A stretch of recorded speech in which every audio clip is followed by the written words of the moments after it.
Bonjour chers auditeurs, ici Éric Lantier au microphone et bienvenue à ce tour d'horizon du 3 avril 2020. Eh bien aujourd'hui, mesdames et messieurs, j'aimerais vous parler de notre mission. Et oui, notre mission d'inspirer. Pourquoi? Parce que ce matin, j'ai lu un article de Denise Bombardier qui a été publié sur la plateforme du Journal de Québec et j'ai été attristé.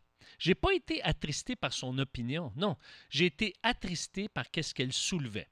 Et je vais vous lire deux extraits de son article et vous allez comprendre ce que je veux dire. Elle dit ceci. Aux États-Unis, par exemple, les gouverneurs républicains de la Floride et du Texas viennent de décider, fort tardivement, des mesures de confinement pour les deux États. Mais ils refusent de fermer les lieux de culte sous la pression des églises évangéliques, dont les plus alarmistes croient voir les signes annonçant la fin des temps.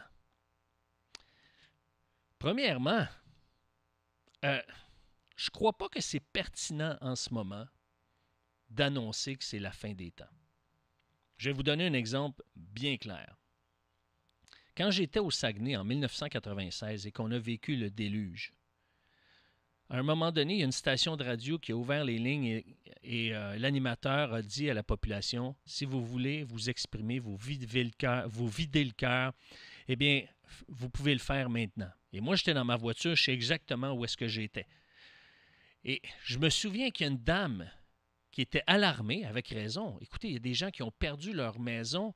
C'était une catastrophe. Elle a dit, je crois que c'est la fin des temps.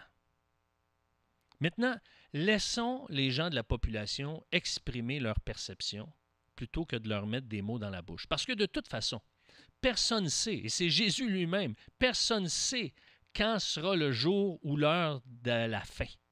Et ça, vous pouvez voir ça dans les évangiles, plus particulièrement dans l'évangile selon saint Matthieu, vous avez des références à la fin des temps au chapitre 24 et 25. Maintenant, le deuxième point, c'est ce qu'elle mentionne un peu plus loin dans son article. Les ultra-religieux qui, aux États-Unis, sont les partisans les plus assidus de Donald Trump, risquent de devenir responsables de la mort de nombre de victimes de la COVID-19. Et ça m'attriste. Savez-vous pourquoi? Parce que nous, les croyants, spécialement les croyants de foi théiste, ceux qui croient en Dieu, et plus particulièrement les chrétiens, on devrait inspirer la population. De quelle manière? Par notre amour. Dans ces temps de détresse, ce que les gens ont besoin, c'est d'avoir des chrétiens attentionnés, prêts à servir, prêts à écouter, à être disponibles. Vous savez, les sages, selon la Bible, sont ceux qui gagnent des âmes. Pas ceux qui repoussent des âmes, mais qui les gagnent. Et comment on va inspirer les gens autour de nous? Oui, par nos paroles, mais surtout par nos actions.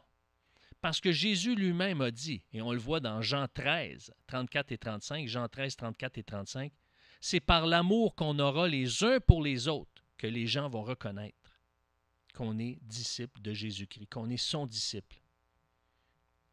Maintenant, c'est important qu'on puisse manifester de l'amour parce que le Seigneur nous appelle à avoir une foi vivante et non pas une foi morte, une foi qui s'exprime par des actions.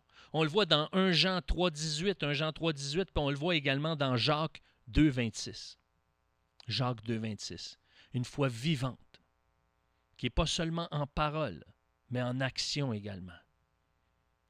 Et en plus de ça, mesdames et messieurs, l'esprit que Dieu nous a donné, à nous qui sommes enfants de Dieu, qui avons cru en Jésus-Christ, en son sacrifice, à sa mort pour nous et sa résurrection, l'esprit qu'il nous a donné, ce n'est pas un esprit de timidité. Non, non, non.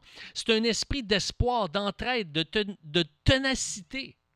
C'est ce qu'on voit dans 2 Timothée 1,7. Dieu nous a donné un esprit d'amour, un esprit qui est rempli d'un dynamisme inspirant et d'un esprit de sagesse qui nous donne de savoir comment pondérer les choses. Écoutez, en respectant la distanciation sociale, mesdames et messieurs, qu'est-ce qu'on fait? On contribue au bien commun. En restant chez soi, en limitant nos déplacements, et si on doit se déplacer, c'est pour aider des gens qui ont besoin. Et encore là, si on le fait, on doit user de précautions, être sage.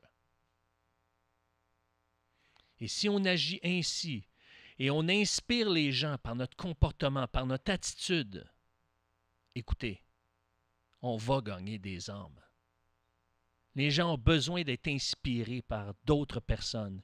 Et pourquoi ça ne serait pas nous? Je vois que le temps file, mesdames et messieurs. Eh bien, je vous dis bon courage à tous. Que Dieu vous bénisse abondamment. Et nous, on se reparle la semaine prochaine. Merci et au revoir.